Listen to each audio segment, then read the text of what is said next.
नमस्कार दोस्तों, बहुत बहुत स्वागत है आप सभी मित्रों का दिव्य सृजन स्पिरिचुअल के प्रातः 7 बजे कथाओं की श्रृंखला में। दोस्तों, आज की गरुड़ पुराण के प्रसंग में हम जानेंगे मनुष्य शरीर प्राप्त करने की महिमा के बारे में। धर्माचरण ही मुख्य कर्तव्य है। शरीर और संसार की दुख रूपता तथा नश्वरता, मोक्ष धर्म निरूपण के बारे में। दोस्तों, गरुड़ जी श्री हरि विष्णु से पूछते हैं कि हे दया सिंधु, अज्ञान के कारण जीव जन्म मरण रूपी संसार चक्र में पड़ता है, ये मैंने सुना। अब मैं मोक्ष के सनातन उपाय को सुनना चाहता हूँ। हे भगवान, हे देव देवेश, हे शरणागत वत्सल, सभी प्रकार के दुखों से मलिन तथा सार रहित इस भयावह संसार में अनेक प्रकार के शरीर धारण करके अनंत जैव राशियाँ उत्पन्न होती हैं और मरती हैं। उनका कोई अंत नहीं है। ये सभी सदा दुख से पीड़ित रहते हैं, इन्हें कहीं सुख नहीं प्राप्त होता। हे मोक्षेश, हे प्रभु, किस उपाय के करने से इन्हें इस संस्कृति चक्र से मुक्ति प्राप्त हो सकती है, इसे आप मुझे बताइए। तो श्री भगवान कहते हैं कि हे ताक्षर्य, तुम इस विषय में मुझसे जो पूछते हो मैं बतलाता हूँ, सुनो। जिसके सुनने मात्र से मनुष्य संसार से मुक्त हो जाता है, वह परब्रह्म परमात्मा निष्कल कला रहित परब्रह्म स्वरूप शिव स्वरूप सर्वज्ञ सर्वकर्ता सर्वेश्वर निर्मल तथा अद्वय द्वैत भाव रहित है।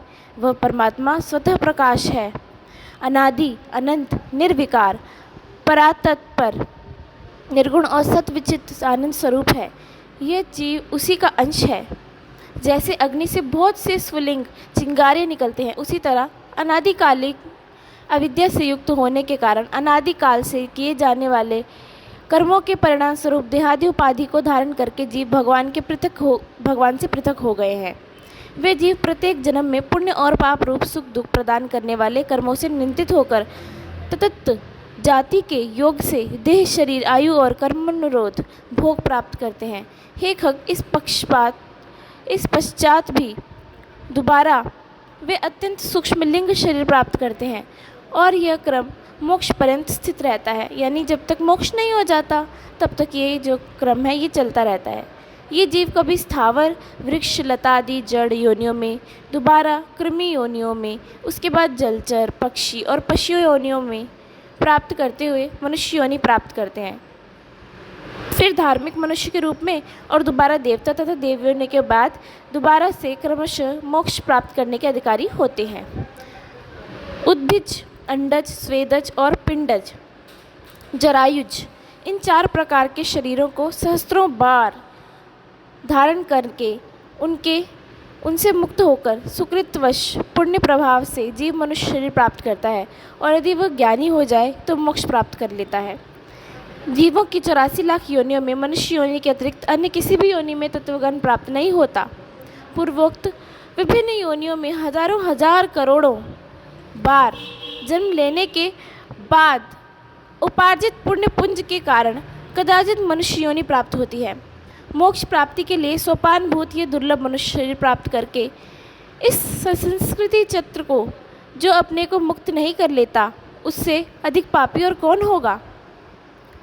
अपने हित को नहीं जानता वह ब्रह्मघातक होता है। शरीर के बिना कोई भी जीव पुरुषार्थ नहीं कर सकता, इसलिए शरीर और धन की रक्षा करता हुआ इन दोनों से पुण्य उपार्जन करना चाहिए। मनुष्य को सर्वदा अपने शरीर की रक्षा करनी चाहिए, क्योंकि शरीर सभी पुरुषार्थों का एकमात्र साधन है, इसलिए उसकी रक्षा का उपाय करना चाहिए।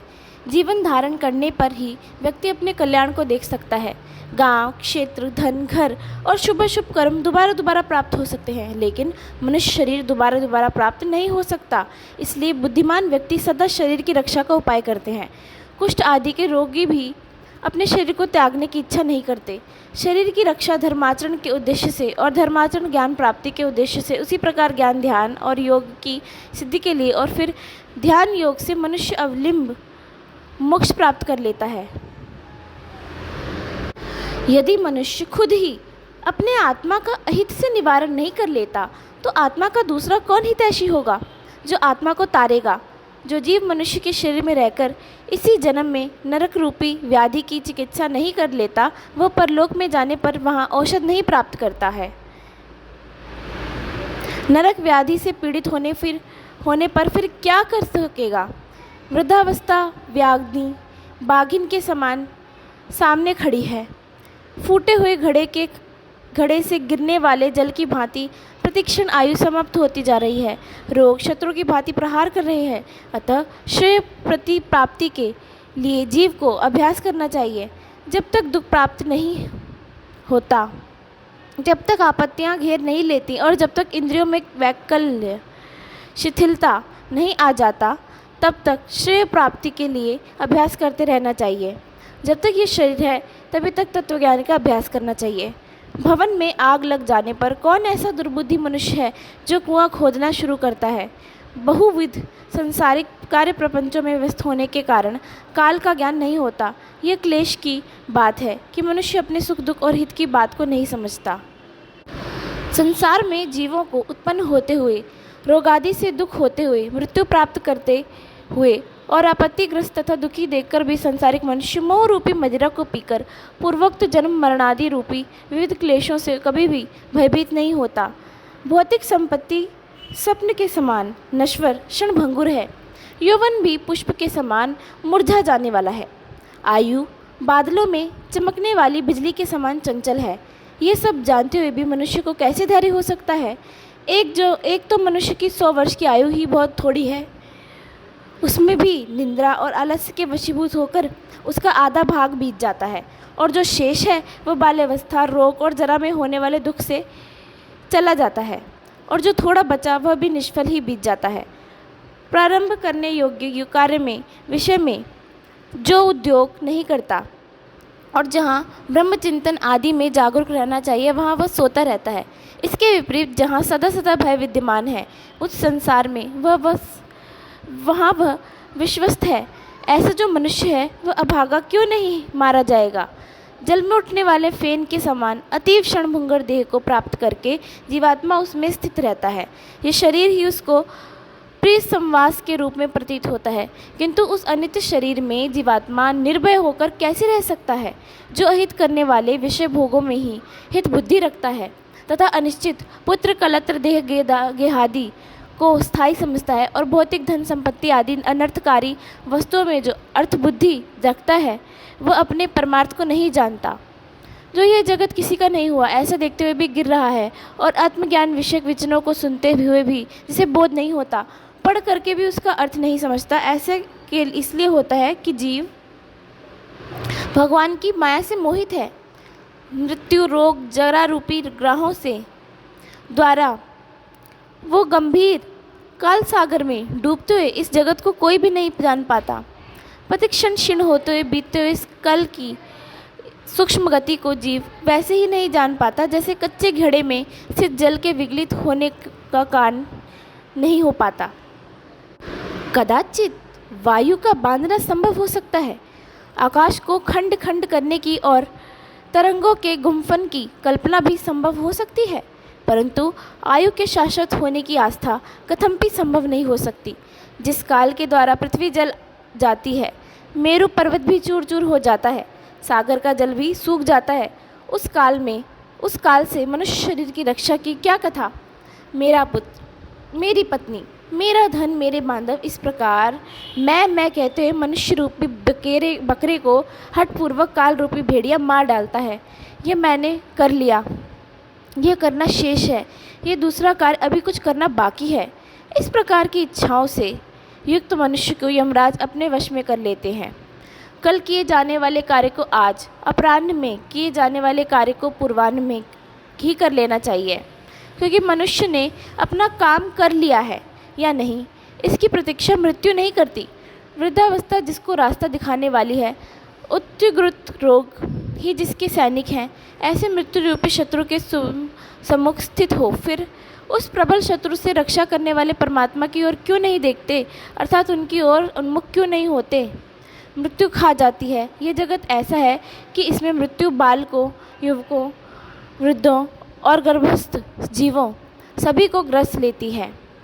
जब जीव अपने देह को भी यहीं छोड़कर यमलोक को चला जाता है तो फिर स्त्री, माता, पिता और पुत्र आदि से किस प्रयोजन से संबंध स्थापित किया जाए? ये संसार दुख का मूल कारण है। इसलिए संसार में जिसका संबंध है वही दुखी और जिसने इस जगत का त्याग किया वही मनुष्य सुखी है। दूसरा कोई भी कहीं भी सुखी नहीं है। ये संसार सभी प्रकार के दुखों की उत्पत्ति स्थान है, सभी आपत्तियों का घर है और सभी पापों का आश्रय स्थान है। इसलिए ऐसे संसार को क्षण मात्र में त्याग देना चाहिए। लोह और लकड़ी से बने हुए पाशों से बंधा हुआ मनुष्य मुक्त हो सकता है, किंतु पुत्र पत्नी रूपी पाशों से बंधा मनुष्य कभी भी मुक्त नहीं हो सकता। मनुष्य अपने मन को प्रिय लगने वाले जितने पदार्थों से संबंध बनाता जाता है, उतने ही अधिक शोक से कीले उसके हृदय में गढ़ते जाते हैं। ये बड़े खेद की बात है। मनुष्य के देह में स्थित शब्द, स्पर्श, रूप, रस, गंध विषयों का आहार करने वाले इंद्रिय रूपी चोरों ने इस लोक के समस्त धन को अपहृत करके इसे नष्ट कर दिया है। अर्थात परलोक के लिए हितकारी धर्म रूपी जो धन है, उसका इंद्रियों ने हरण कर लिया है।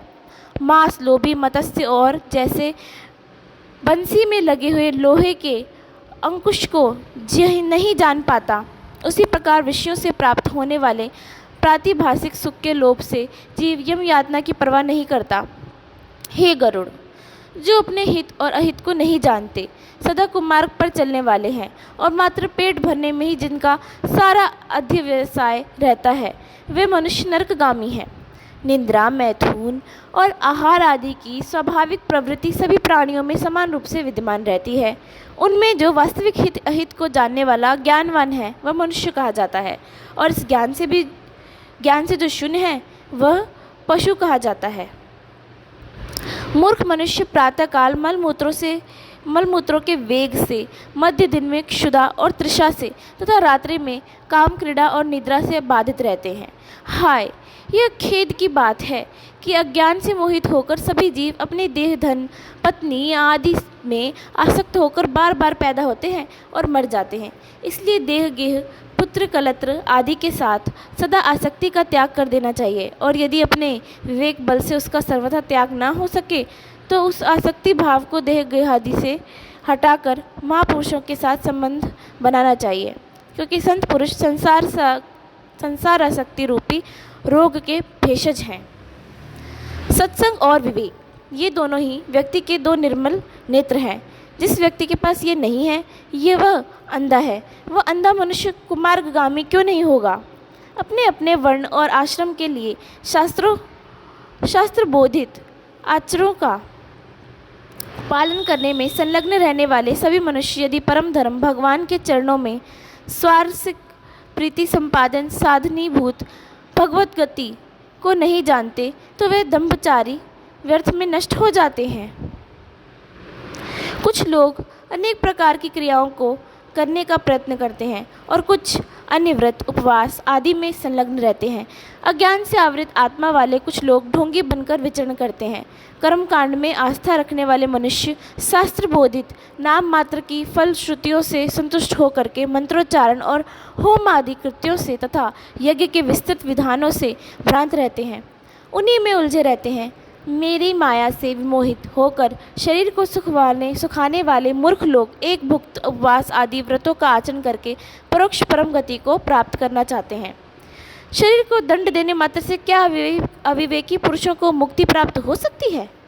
वल्मीक, बाम्बी और ताड़न करने मात्र से क्या कहीं महासर्प की मृत्यु होती है? बड़ी लंबी जटाओं के भार के ढोने वाले और मृग चर्म आदि से युक्त दाम्भिक पुरुष साधु पुरुषों का वेश धारण करके ज्ञानी की भांति ही लोक में भ्रमण करते हैं और लोगों को भी भ्रमित करते हैं। संसारिक सुख विषय शक्ति में आसक्त जो व्यक्ति मैं ब्रह्मज्ञानी हूँ ऐसा कहता है, वह कर्म मार्ग तथा ब्रह्म ज्ञान मार्ग दोनों मार्गों में भ्रष्ट हो जाता है। उसे चांडाल की भांति छोड़ देना चाहिए। संसार में, घर में और अरण्य में लज्जा त्याग कर समान रूप से नग्न होकर गर्दभ आदि पशु भी विचरण करते हैं, तो क्या इस आचरण से वह संसार से विरक्त हो जाते हैं?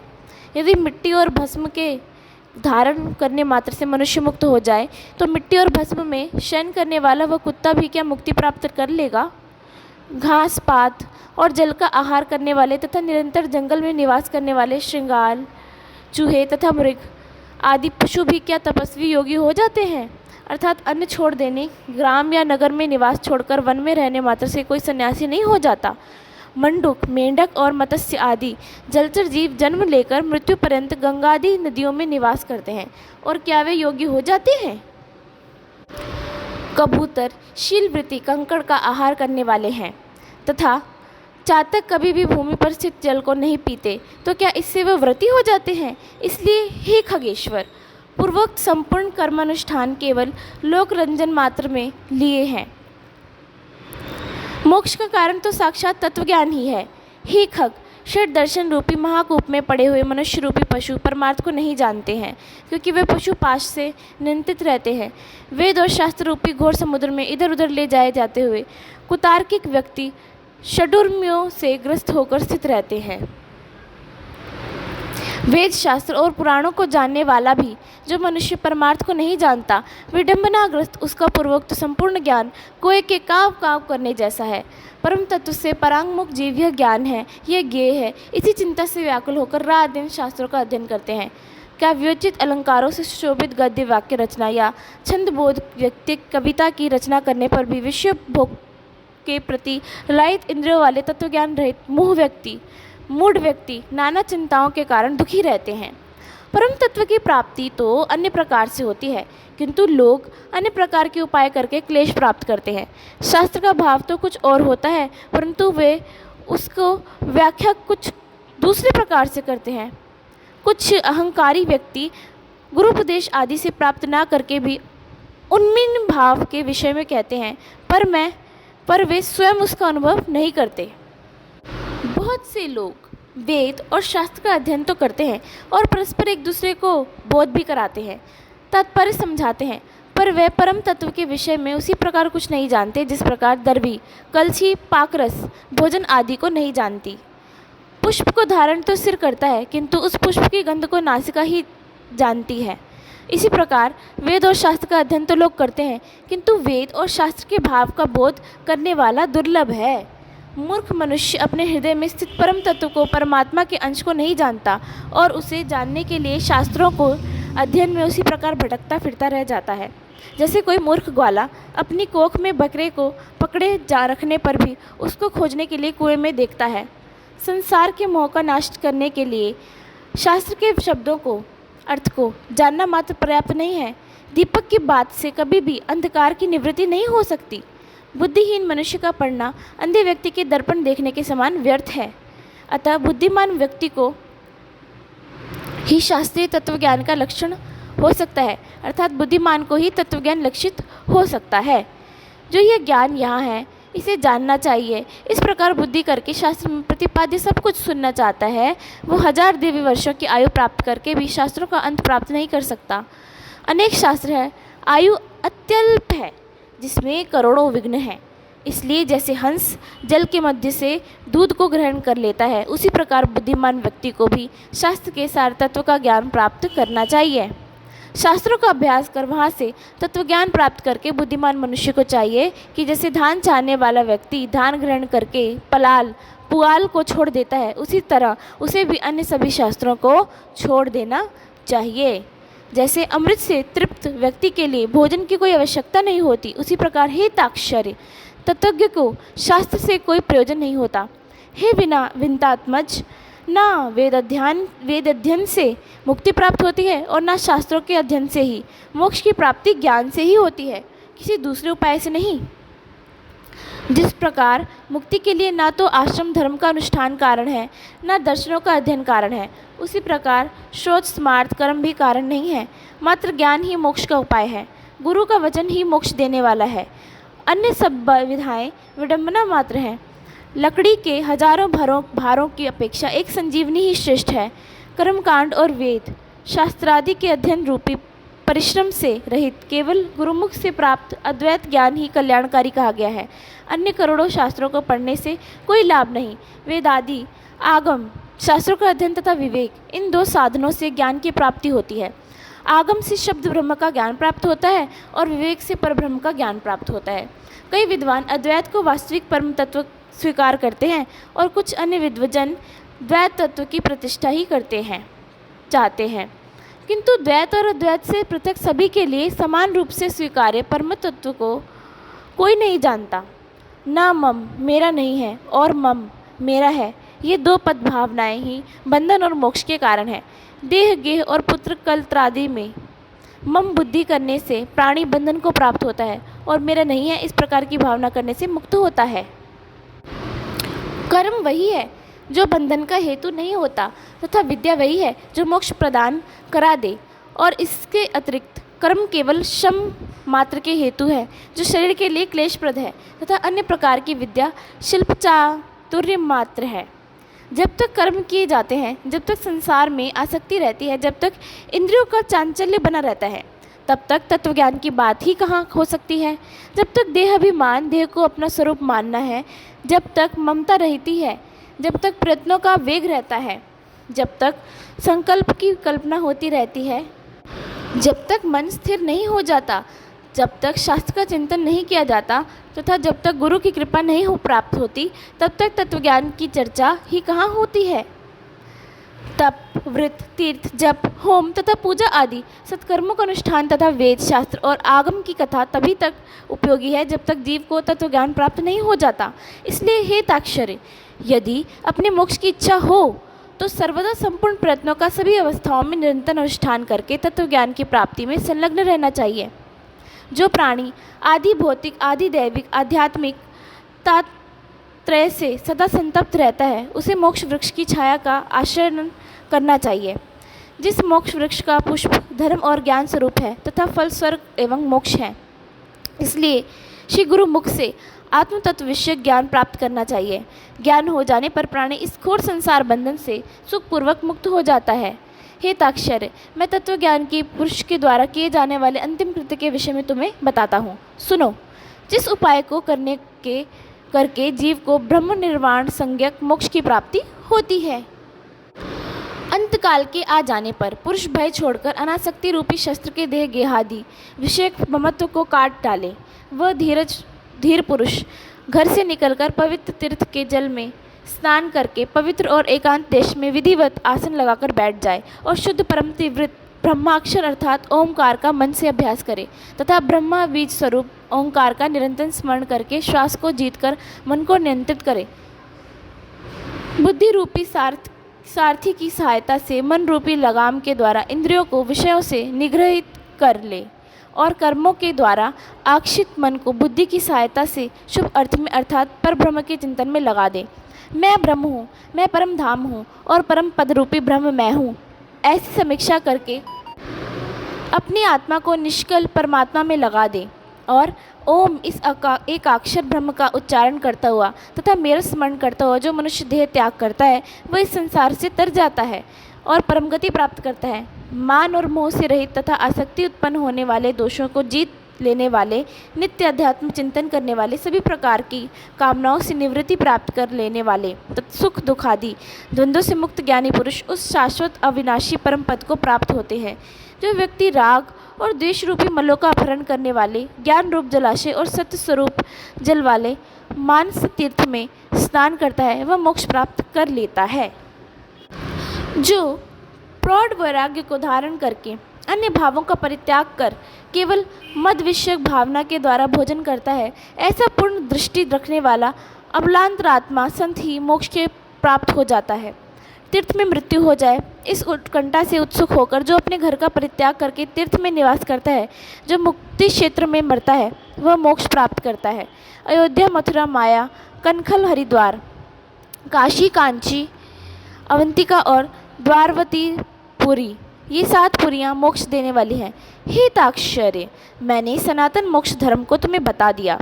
ज्ञान और वैराग्य के सहित उसे सुनकर पुरुष मोक्ष प्राप्त करता है।